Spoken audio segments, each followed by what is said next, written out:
Different faiths come together with the same prayer. We feel the pain of all those who are involved. I want us to have peace.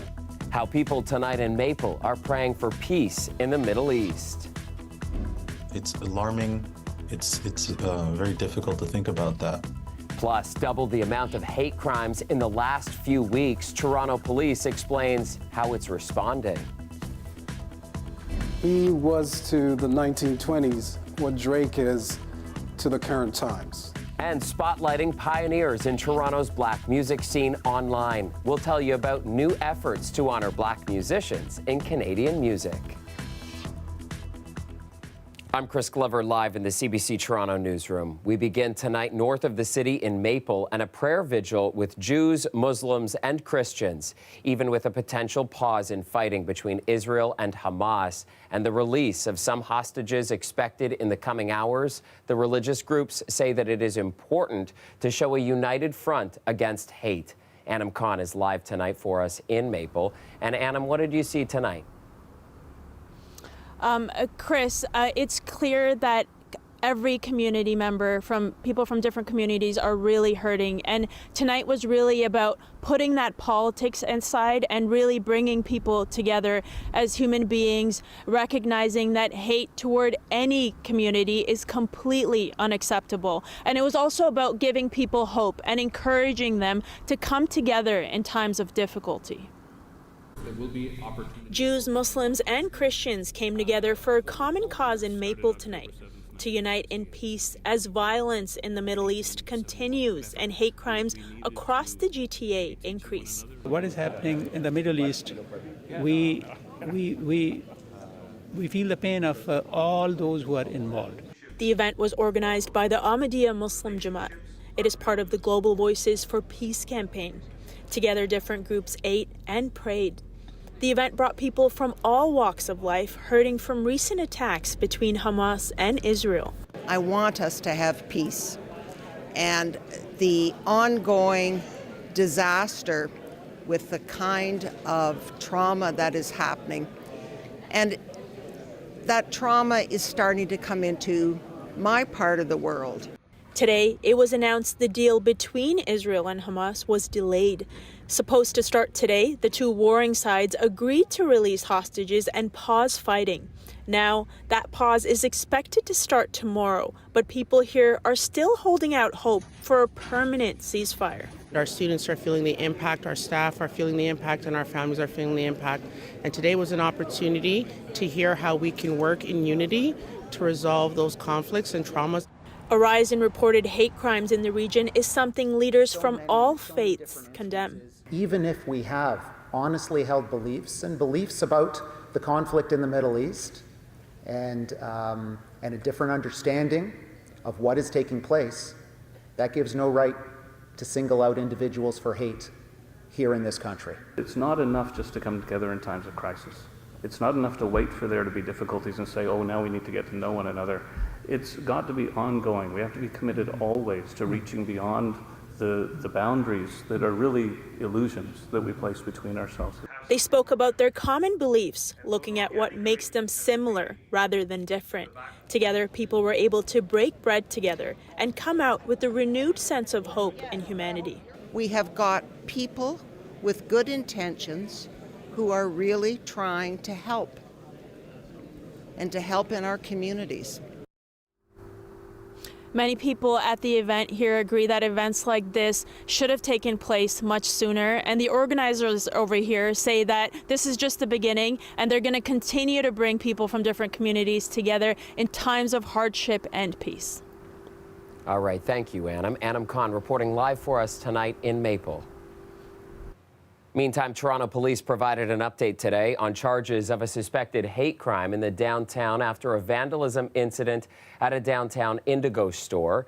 The hate crime unit says 11 people are now facing charges in connection with the incident that happened earlier this month at Bay and Bloor.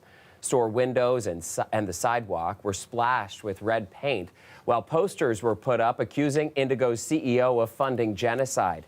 The people charged are all from Toronto, and they're facing mischief and conspiracy charges. And hate crime reports in Toronto have continued to surge since the Israel-Hamas war began last month. Toronto Police Chief Myron Demkiw releasing an update today calling the numbers deeply concerning. Dale Manukduk picks up that part of our coverage tonight. Between October 7th and November 20th, there have been 78 reported hate crimes in Toronto, more than double year over year. Included are 17 anti-Muslim, anti-Palestinian, or anti-Arab occurrences. Last year during that time frame, just one. On one hand, it's alarming. It's very difficult to think about that, but it's not surprising, really, for us in the community who have been seeing this for weeks and weeks now. There have also been 38 anti-Semitic incidents since October 7th. Unfortunately, the numbers reflect the experience that the Jewish community is having on the ground. Every day we are receiving many new reports of hateful incidents taking place at schools and on the streets. But no one has been charged with an actual hate crime. Those are different than hate-motivated offenses. In the criminal code, there's actual defined hate offenses, which is hate propaganda and, for instance, hate speech. But in terms of what is motivated by hate, that is in terms of sentencing. Reported hate crimes have increased so much that the Toronto Police had to pull people from other departments to beef up the hate crimes unit. It increased from 6 people to 32, and that unit, since October 7th, is responsible for 25 arrests and 64 charges laid. People are being held accountable. We are pursuing evidence. We are doing warrants. We are looking to gather all the evidence we can to bring people to justice. So part of what we want is people to be reassured that their reporting does matter. Police say neighborhood command posts that were set up in areas with large Jewish and Muslim communities will remain. They've also set up a web forum for reporting hate-motivated graffiti. There's been 280 incidents since the war began. Last year, there was 21. Hate have no place in this city. Hate of any kind have no place in this city. We can be so much better. The mayor says she's working with both the Jewish and Palestinian communities on how to keep everyone safe. Dale Manukduk, CBC News, Toronto.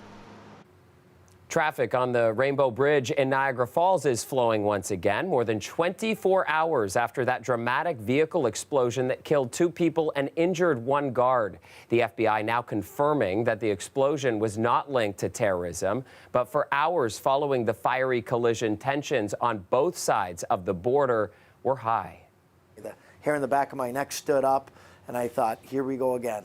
But luckily, it wasn't the case, and now we're stepping back, and I'm like, wow, what a day yesterday was.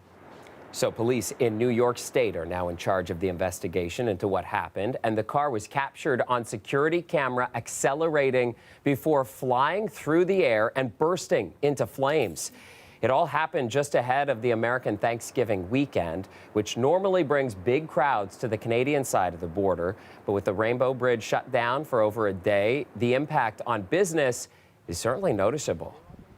I feel so miserable. I don't know what's happening. It's Thursday, Thanksgiving weekend, and nobody's around. Police say the car was incinerated in the crash, and the New York governor says the 2 occupants were from Western New York.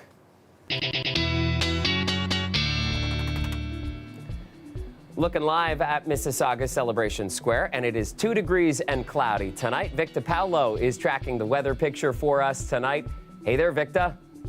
Chris, hope you're having yourself a great evening. Now, one thing we can look at is it is going to be a little bit of precipitation when it comes to our headlines, mixed in with cold nights. Now, if you have precipitation with cold weather, well, the chance of flurries do increase, and that's what we're going to be expecting over the next couple of days. 504 is your average high, -2 is your average low, and looking at watches and warnings, the good news is there's no severe snow coming in the region, but what there is severe wind over by the Great Lakes. But a little bit of fast forward as to what we're going to be expecting when it comes to the flurries. As you can see, right around the overnight into tomorrow morning, a bit of flurries will be working its way in, but it's not going to last because by the time we get to around Saturday morning, it's going to be more of a mix of sun and cloud, more of the cloudy variety. Now, tomorrow morning, my little ones and your little ones and my little Emmy's getting ready for school. It's going to be -3, feeling like -8, and it will be a mix of sun and cloud. Now, looking at our 3-day forecast, one thing we can note is it's going to be 0 degrees, but look at those -3, that -1 overnight, and you can see those flurries coming in on Sunday. Make sure to stay tuned to Chris and I to see the rest of your 3- and 7-day forecast. Over to you, Chris. All right, Victor, we will talk to you again in just a few minutes. New in Caledon tonight, the OPP releasing images of a suspect vehicle wanted in connection to that triple shooting that left one man dead and sent two women to hospital on Monday. Officers arrived at the home in the area of Mayfield and Airport Roads shortly before midnight to find a 57-year-old man dead and two women with critical injuries. Investigators are searching for multiple suspects and say one of them was last seen entering this black pickup truck traveling westbound on Mayfield Road. Anyone with information is, of course, asked to contact police. In Toronto, the city is calling for more action tonight after an offer from the federal government of $5 million. That money would go toward sheltering asylum seekers at Exhibition Place this winter. We're sort of caught in between the feds and the province. We don't care. We just want a warm space. Any kind of offer for funding assistance would be appreciated, but $5 million is a drop in a bucket. Mayor Olivia Chow says the city already has plans to open the Exhibition Place building as a respite center at the end of December. Instead, Toronto wants the feds to open its armories and cough up $200 million to cover the costs. But Minister of National Defense Bill Blair says that would be an inappropriate use of the space. I explained to the mayor, I thought quite clearly that over 3,000 Canadian Armed Forces members work out of those armories, and that the work they do is important. They're the same people that were available to be deployed into our long-term care facilities. They've helped us with forest fires and floods. Their training is really important. And the armories is not just simply an empty space. It's a training facility. And quite frankly, I'm very concerned that interrupting that work and that training could have a real impact on their capabilities.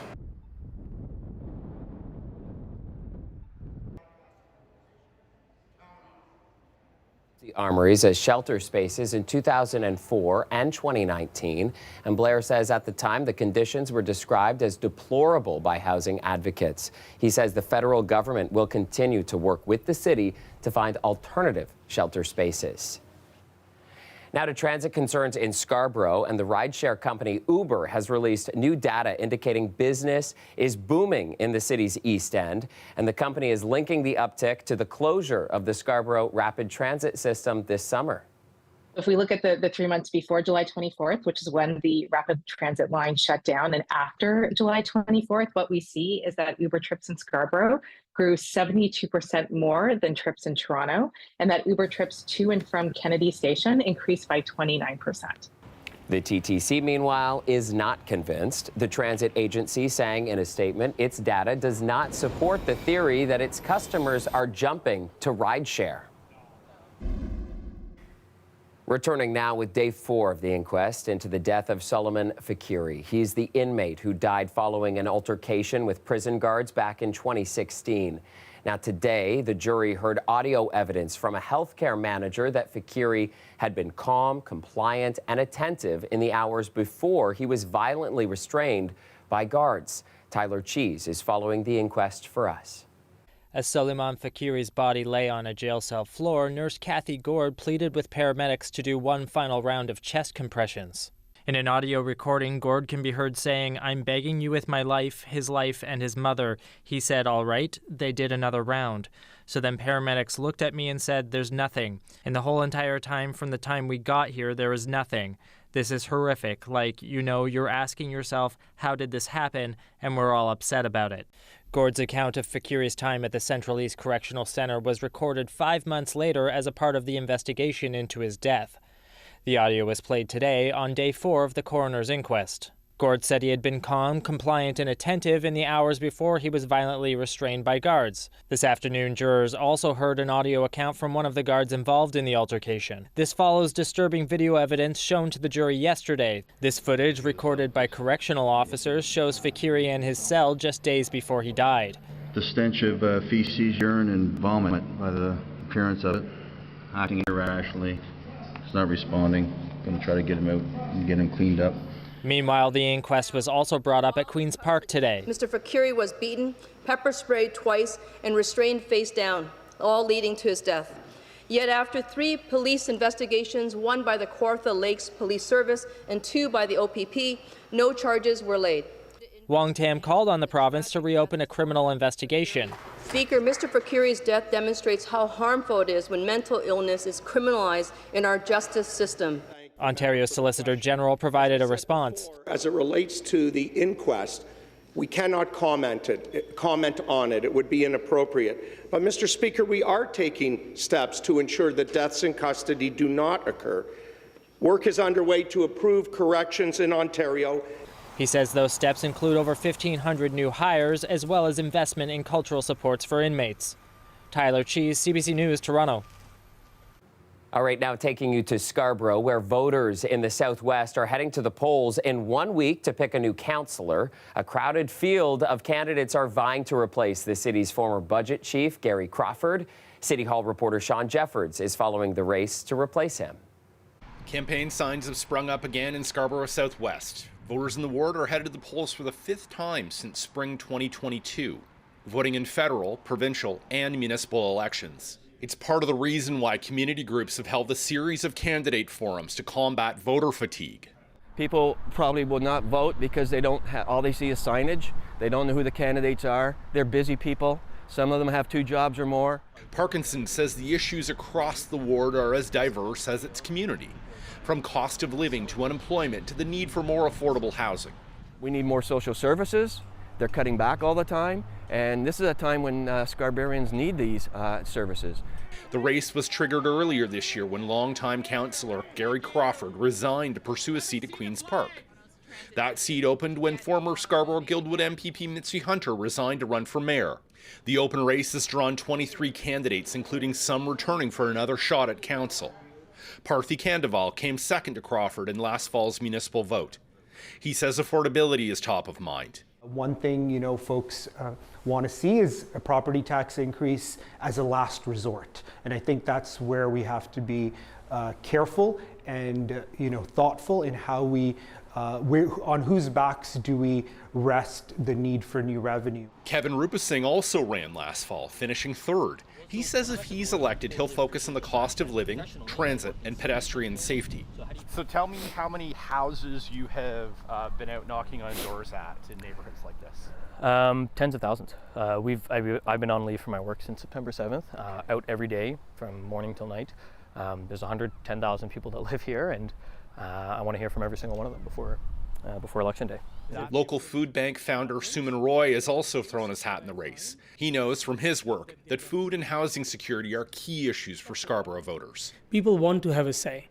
They feel that their elected officials, when they get to council or get to any place, they forget who their real bosses are, the people who actually signs their paycheck. Advance polls open over the weekend, and then the final vote on Election Day is Thursday. Sean Jeffords, CBC News, Toronto.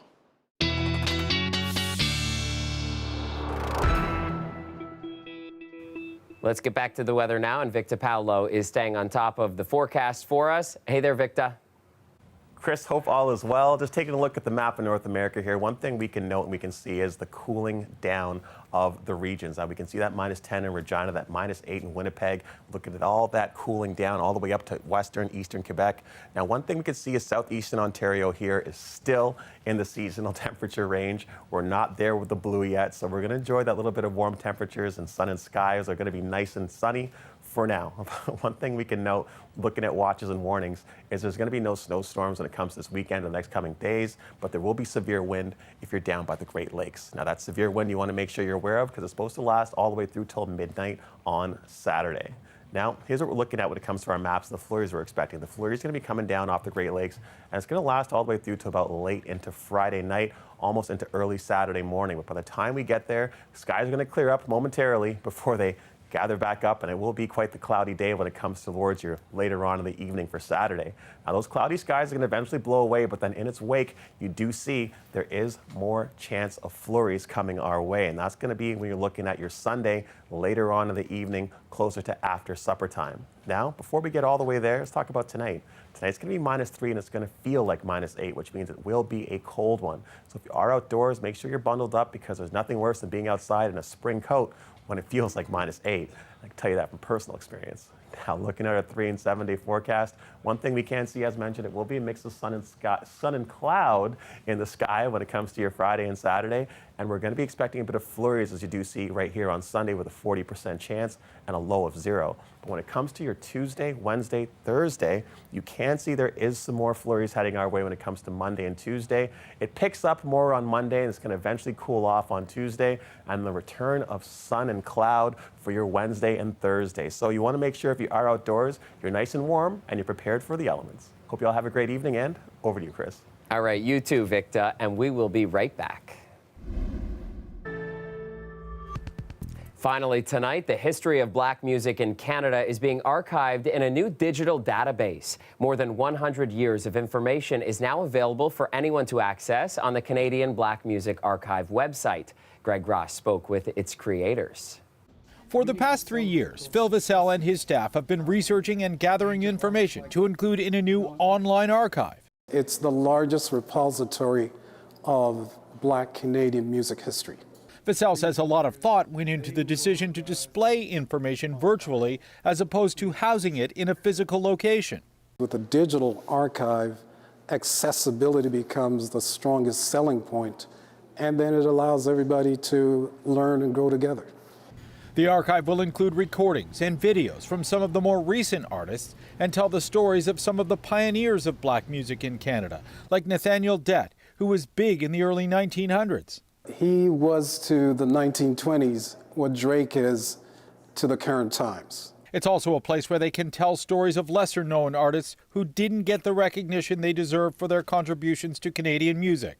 Many of those stories are coming from people across the country who have donated information and artifacts. And you may have some information in your closet. It might be in your basement.